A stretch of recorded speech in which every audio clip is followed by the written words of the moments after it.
Vamos justo a conversar sobre esta disputa en el discurso, en la participación en la cumbre sobre cambio climático, esta cumbre mundial, pero también hay acciones alternativas a la cumbre. Estaremos conversando en estos minutos con Melissa Moreano, es la parte del colectivo Geografía Crítica. La cumbre de cambio climático COP26 y las políticas del gobierno de Guillermo Lasso. Le damos la bienvenida a Melissa. Primero confirmamos el audio. Muy buenos días, Melissa. Gracias por acompañarnos acá en Wambra Radio. Buenos días compañeros, ¿cómo están? Yo gustosa de estar aquí en la Wambra el día de hoy. Muchísimas gracias, Melissa, por aceptar esta invitación. Bueno, la primera pregunta que queremos hacerte es, llama la atención este nuevo anuncio del presidente Guillermo Lasso de crear una reserva marina en Galápagos. Sin embargo, por ejemplo, a mí de manera particular me crea la pregunta, ¿por qué es pertinente este anuncio, tomando en cuenta que Galápagos es uno de los primeros patrimonios naturales de la humanidad, una reserva de biosfera que se supone debía ya estar protegida por el Estado? ¿Por qué ahora, tanto tiempo después de estas, nombramientos de Galápagos, viene este nuevo anuncio de una reserva marina? Siempre la ampliación de una reserva de protección es positiva, digamos, ¿no? Siempre se recibe con buenos ánimos, con ciertas dudas, ¿no? Como decía la entrevistada anterior, y varios comentaristas han dicho, bueno, es bueno que se declare una nueva reserva, pero ya en lo concreto, cómo se va a manejar, con qué dinero, con qué recursos, etcétera, etcétera, ¿no? Me parece que es pertinente en relación también a lo que decía la entrevistada anterior, en este contexto en que el presidente está tratando de lavar su imagen, ¿no? Los temas ambientales, la cumbre de cambio climático específicamente ha sido históricamente un espacio donde los presidentes van a lavar su imagen, ¿no? Por eso le dan tanta importancia, es un espacio con mucha cobertura mediática. Además, tuvimos al inicio de la cumbre este encuentro de alto nivel de los presidentes, ¿no? Convocado por el primer ministro Boris Johnson. Entonces, todos los presidentes utilizaron esos 10 minutos que tuvieron para promocionar sus supuestas acciones climáticas, ¿no? Entonces, en este sentido, es pertinente, digamos, en el contexto actual, ¿no? Él le está hablando al mundo, pero le está hablando sobre todo al Ecuador, en este momento en que además su popularidad estaba cayendo. Entonces, es un uso, ¿no? Es un uso para mí de la preocupación ambiental para lavar su imagen. No quiere decir que la declaratoria no sea interesante. Ahora el detalle que se pone, ¿no? Es cómo se va a financiar la nueva reserva. De acuerdo, y tú lo mencionabas, le habla al mundo esta declaración en rueda de prensa el señor Guillermo Lasso, pero le habla a Ecuador. Y le habla a Ecuador con estas evidentes contradicciones, y quisiéramos detenernos justo en eso. El decreto sobre la producción de petróleo, mayor explotación, ampliación de la frontera petrolera, el decreto de cambio del sistema energético en el país también, que nos preocupa. Lo conversábamos la semana anterior también, porque nuestro entrevistado la semana anterior, parte del Comité de Empresa de Trabajadores de la Empresa Eléctrica Quito, hablaba de un patrimonio de los y las ecuatorianas como el sistema eléctrico. Es un patrimonio que, claro, a partir de la administración y demás, el tema de las hidroeléctricas, servicios, tarifas, en fin. ¿Cómo esto se convierte en una contradicción interna para esas declaraciones ecologistas o medioambientales que dan una cara amable al gobierno, a la política del gobierno del señor Lasso? Sí, exactamente. El presidente dijo en su intervención, ¿no? Que la cúspide, digamos, la cumbre de su acción climática va a ser este plan de la transición hacia la descarbonización de nuestra economía. Estableció el 2050 para hacerlo, que es el año que están poniendo casi todos los países, que además en términos de acción climática es sumamente poco ambicioso, ¿no? Trazarse de aquí al 2050 esa meta. Pero para este plan de descarbonización hay un elemento central, que es dejar de extraer y quemar combustibles fósiles, ¿no? La justicia climática, las organizaciones que luchamos por la justicia climática, hemos dejado totalmente en claro que la única solución al cambio climático real y concreta es dejar los combustibles fósiles bajo tierra y transitar hacia modelos energéticos más sostenibles, lo que no significa tampoco es llenarnos de energías alternativas que además van a poner nuevas presiones sobre nuevos recursos, ¿no? Como el litio, el cobre, el oro y la plata, que también son utilizados para estas nuevas tecnologías de energías alternativas. La salida tiene que ser una reestructuración del sistema energético, y para eso necesita el Estado poseer la infraestructura de producción de energía, ¿no es cierto? Si es que el gobierno pretende privatizar la producción de energía, su distribución y su cobro, va a ser muy difícil que pueda dirigir esta transición energética, que está además muy centrada en el tema de las energías alternativas. Como digo, que también resultan no ser una solución idónea. Además de eso, lo que tú mencionas, ¿no? El decreto 95 que manda a entregar nuevos campos petroleros, a expandir la frontera petrolera, incluso dentro del bloque ITT, dentro del Yasuní, en territorio de pueblos aislados, y hacia la Amazonía centro, donde todavía no hay extracción petrolera. Eso está en total contradicción, ¿no? Con una meta climática de reducción de emisiones. Ahora, Melissa, ya que topas el tema del Yasuní TT, ¿qué tan diferente es este anuncio de la Reserva Marina en Galápagos frente a lo que fue el fideicomiso Yasuní ITT? ¿Habrá algún cambio importante ahí? Puede terminar pasando lo que sucedió con el Yasuní, ¿no? Que se pidió, bueno, digamos, eran distintos mecanismos financieros, ¿no? En un caso había un pedido a los estados de contribuir con dinero. En el caso del Yasuní, ¿no? Era que los estados del norte global, como un mecanismo de reconocimiento de su contribución al cambio climático y a la degradación en general de los ecosistemas globales, contribuyan con un pago para con la conservación del Yasuní, ¿no? El mecanismo era ligeramente distinto en el sentido de que el Ecuador retenía el manejo del fideicomiso de manera soberana, y los países del norte, sobre todo los países desarrollados, se comprometían a contribuir con dinero, ¿no? Aquí la excusa del presidente Correa fue lo que todos sabemos, ¿no? La comunidad internacional nos falló, vamos a explotar el Yasuní.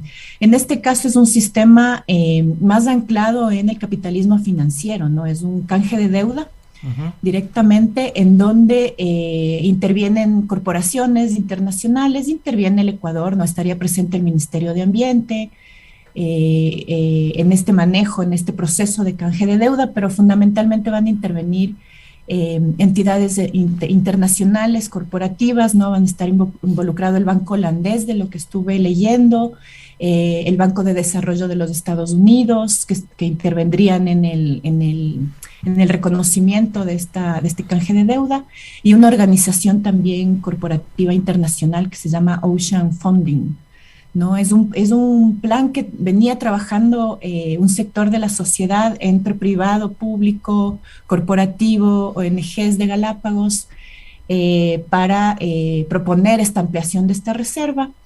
Y este es el plan que tienen, ¿no? Es la propuesta de canje de deuda que el presidente fue y presentó. En realidad, si lo vemos así, también es una propuesta de la sociedad civil que el presidente simplemente acoge, ¿no?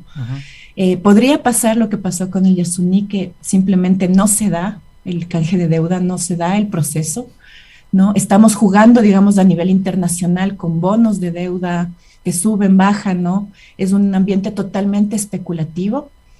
Y además que sostiene el sistema financiero, que genera muchísimo daño al ambiente en todo el mundo, ¿no es cierto? Estamos acudiendo a un mecanismo que es el causante, digamos, de la pandemia, del cambio climático, de la deforestación, y estamos utilizando eso para generar recursos para cuidar una reserva que el Ecuador quiere crear y que el Ecuador debería comprometerse a sostener económicamente. Y si es que justo frente a este último comentario lo vemos con mayor detalle, el anuncio de Guillermo Lasso no es un anuncio al azar, es parte también de un modelo político, y que se da, y ahí el punto de vista crítico ante la COP26. Se habla que muchas voces del sur global quedaron excluidas de la COP26, entre otros temas, justo por el apartheid de vacunas que limita los viajes al Reino Unido, la no presencia de organizaciones y pueblos que son afectadas directamente por el cambio climático y la implementación de política económica, el tema petrolero, minero, en fin. ¿Cuál es justo esta visión que tienes, o que tienen las organizaciones ante la presencia en la COP26? Porque nuevamente digo, no es un espacio no idóneo para esta declaración, al contrario, fue un espacio idóneo en esta COP26 eminentemente blanqueada, y yo lo puedo caracterizar así, ¿cuál es esa pertinencia? Porque no es una contradicción en sí misma este anuncio que hace el presidente Lasso. Sí, no es una contradicción, ¿no? Nosotros también desde la Plataforma Latinoamericana y del Caribe por la Justicia Climática, a la cual también pertenezco, hemos emitido varios comunicados señalando que la cumbre del clima son cumbres de negocios. Eso es lo que son, ¿no? Desde el 2010 más o menos, las COP dejaron de hablar de lo realmente importante, que es los combustibles fósiles, ¿no? Carbono, petróleo, gas, que son los mayores aportantes de gases de efecto invernadero a la atmósfera. Y el sistema agroalimentario global también, ¿no? Que produce muchísimas emisiones. Dejaron de hablar de eso y se han centrado totalmente las conversaciones en lo que se llama las compensaciones de emisiones, ¿no? En lugar de reducir efectivamente, dejar de quemar petróleo, gas y carbón, todas las negociaciones son cómo vamos a compensar con dinero el poder seguir emitiendo, ¿no? Entonces, eso es lo que se negocia en las COP. Entonces, hay organizaciones que vamos a las COP en calidad de observadoras, sobre todo, fundamentalmente, con el objetivo de entender lo que se está negociando, ¿no? Y poder armar estrategias de resistencia ante esas nuevas acciones llamadas climáticas, de las que llamamos nosotros falsas soluciones al cambio climático. También para volver a colocar de nuevo el tema de que una verdadera justicia climática, una verdadera transición pasa por pensarse el sistema de producción. Y también, por supuesto, hay organizaciones que van también con el mandato, digamos, de cuidar que las acciones climáticas que se están planteando no violen derechos colectivos, no sean un peso más para los territorios indígenas, y etcétera, etcétera, ¿no? Esta cumbre, como tú bien dices, Jorge, es la cumbre más blanca de la historia. Recordemos que es la tercera cumbre que se hace en Europa, la cuarta cumbre que se hace año seguido en Europa, por diversas razones. Las cumbres cambian de continente, porque la idea es que sea más fácil para las sociedades civiles de esos continentes acceder a las negociaciones. Por diversas razones, esta es la cuarta que se hace en Europa, en un contexto de absoluta inaccesibilidad. Reino Unido es uno de los países más complicados de obtener visa. Además, ellos tenían un manejo de los países, unas listas verdes, naranjas, rojas, por las cuales habíamos delegados que teníamos que hacer cuarentena. El Ecuador estaba en la lista roja, salió la semana pasada. Todos los días cambian los protocolos, digamos. Entonces, esto crea muchísima inestabilidad. La gente no puede planificar su viaje y además es en un país extremadamente caro, ¿no? Que para los países del sur sostener una delegación es complicado, y también para las organizaciones de la sociedad civil que vamos como observadoras de las negociaciones, ¿no? Eso ha derivado en que 2/3 de las personas que suelen ir a la COP como observadoras no han podido llegar, entre ellas, sobre todo, por supuesto, personas de los países en vías de desarrollo, del sur global que nos llamamos. Y eso va a incidir fundamentalmente porque ahorita se está discutiendo sobre todo cómo cerrar estos mecanismos de compensación en lo que se está llamando el cero neto, ¿no? El cero neto, que es hacer una contabilidad sofisticadísima para justificar el seguir emitiendo emisiones, ¿no? Dicen, emito 10, justifico 10, emito 10, justifico 10 y al final tengo supuestamente emisión cero. Y conectando con lo que tú planteabas al inicio, aquí va a haber una participación muy grande del sector privado, ¿no? Del poder corporativo global. Y Guillermo Lasso tiene esa línea, ¿no? Su ministro de Ambiente está en esa línea, digamos, los anuncios que hizo durante su intervención, que no solo fueron de Galápagos, no, sino sobre este plan de descarbonización, él permanentemente decía invitar al sector privado, ¿no? Mayor participación al sector privado, cómo hacer que compensemos las emisiones, aunque nosotros no somos muy responsables de las emisiones, pero vamos a entrar en estos sistemas de compensación con el sector privado, ¿no? Que es lo que también dice para petróleo y minería. Ahora, Melissa, volviendo acá al tema casero ya en Ecuador, Tenemos también allí en la cumbre climática un anuncio del presidente Guillermo Lasso catalogando a las protestas indígenas como fracaso, ¿sí? Como que no acogió, digamos, que no sirvió, sobre todo la proclama del tema de reducir el costo de los combustibles.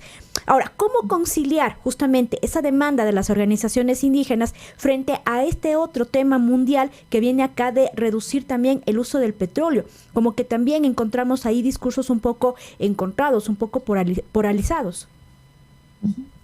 Sí, el tema es el tema que se ha utilizado, por eso digo que se utiliza el tema ambiental, ¿no? De manera política para atacar a sus adversarios. Entonces sí, lo que se ha planteado que la demanda del movimiento indígena de no quitar el subsidio a los combustibles es una medida antiecológica, ¿no? Ahí la respuesta, digamos, es que los subsidios tienen que ser retirados progresivamente, ¿no? Progresivamente para cuidar a la población más vulnerable. No podemos separar lo ambiental de lo social. La pobreza, digamos, el empobrecimiento, el ataque a las poblaciones más vulnerables no puede ser justificado con medidas ambientales.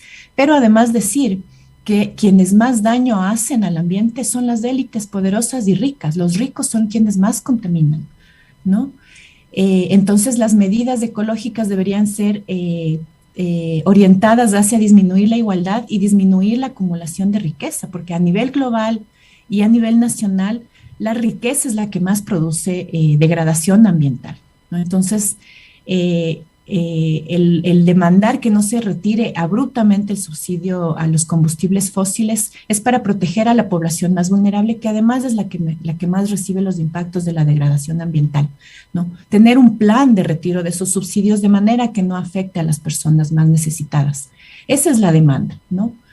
Desde una visión holística, digamos, socioecológica, ¿no? Y a la par también tener, ¿por qué no se habla, digamos, de otras medidas que se tienen que tomar que serían mucho más efectivas para cuidar la atmósfera, ¿no? Por ejemplo, impuesto a los autos de lujo, ¿no? Para disminuir su existencia en nuestro país. Recientemente leía muchas noticias de que cómo durante la pandemia han llegado autos de súper lujo al Ecuador, ¿no? Quiere decir que hubo un enriquecimiento importante en la pandemia de un cierto grupo que le permite comprar carros de $100,000, $200,000 que consumen gasolina, ¿no? Entonces, un impuesto por ese lado hacia los ricos es mucho más efectivo que quitar el subsidio que beneficia a la población empobrecida. Por otro lado, por ejemplo, a mí me extrañó, ¿no?, que el presidente no haga mención siquiera en su plan de descarbonización a nivel internacional a una estrategia que está en el Plan Nacional Climático del Ecuador, que es cerrar los mecheros asociados a la explotación petrolera. Esta es una acción climática fácil de hacer, que va a revertir en ahorro al país, que puede, el gas que se quema como fruto de la extracción petrolera, deben saber, el gas se quema en lugar de reutilizarse y esa quema produce muchísimos gases de efecto invernadero, ¿no? Hay una demanda puesta por 9 niñas amazónicas que ganaron y el Estado está obligado a cerrar los más de 400 mecheros que mantiene quemando permanentemente gas o emitiendo gas a la atmósfera. Ese es un plan concreto de descarbonización que está además en el Plan Nacional de Cambio Climático del Ecuador, ¿no? Pero no se refiere a eso, no habla de petróleo nunca, ¿no? Entonces, es un uso, digamos, político, el tema de los combustibles, del subsidio a los combustibles. Creo que sí hay que irlos quitando, pero muy progresivamente, con un plan claro de protección a la población más vulnerable, ¿no? Uh-huh. Sabemos ya en esta última parte de la entrevista que estarán presentes en estas acciones también desde las organizaciones. ¿Qué esperan ustedes de las demandas que se posicionen frente a esta cumbre mundial sobre cambio climático y más específicamente sobre la responsabilidad en nuestra región que tienen las diferentes empresas transnacionales? Porque de allí vienen, por ejemplo, los proyectos de mega minería a cielo abierto, vienen de Canadá. O sea, vienen, no viene de abajo, de Perú, no, o sea, vienen de estos países del primer mundo que tienen el capital y que el interés, justo este tema del intercambio financiero, se lo ha puesto sobre la mesa en la COP26. ¿Cuáles eran sus demandas en estos días? Nosotros fundamentalmente lo que hacemos es denunciar lo que llamamos las falsas soluciones al cambio climático, ¿no? Entonces, por un lado, está el seguir insistiendo en que si las negociaciones no vuelven a hablar de reducciones efectivas de quema de combustibles fósiles, no vamos a ninguna parte, no vamos a lograr nada, ¿no? Ese es un tema. Tenemos que volver a hablar de combustibles fósiles, ¿no? Y de las estrategias tipo la iniciativa Yasunité de dejar combustible fósil bajo suelo. La otra demanda es que la famosísima transición ecológica que están proponiendo incluso políticos progresistas de Estados Unidos y de Europa, no puede significar que ahora van a lanzarse a extraer minerales para paneles solares y baterías, ¿no? Que es litio, cobre, oro, plata. En nuestro país estamos teniendo los efectos de eso con la extracción, el aumento de la extracción de balsa para la construcción de las aspas de los molinos de viento, ¿no? Entonces, esta famosa transición energética europea no puede volver a destripar nuestros territorios en busca de minerales y de otros recursos, ¿no? Y no puede ser vendida además como la gran solución. Esa es la otra. Y la otra demanda que dentro de estas ideas de falsas soluciones al cambio climático, que es una que nos compete muchísimo también en el Ecuador, de la que se habla poco, es que estos mecanismos de compensación de emisiones involucran nuestros bosques, y los bosques amazónicos sobre todo, y los bosques que están dentro de territorios indígenas. La mecánica es que el norte sigue emitiendo, las industrias siguen emitiendo gases de efecto invernadero en sus procesos productivos o en movilizar mercaderías de un lado al otro lado del planeta, y buscan compensar esas emisiones dando dinero a nuestros países para que conservemos bosques, con la idea de que los bosques capturan y almacenan carbono sobre todo, ¿no?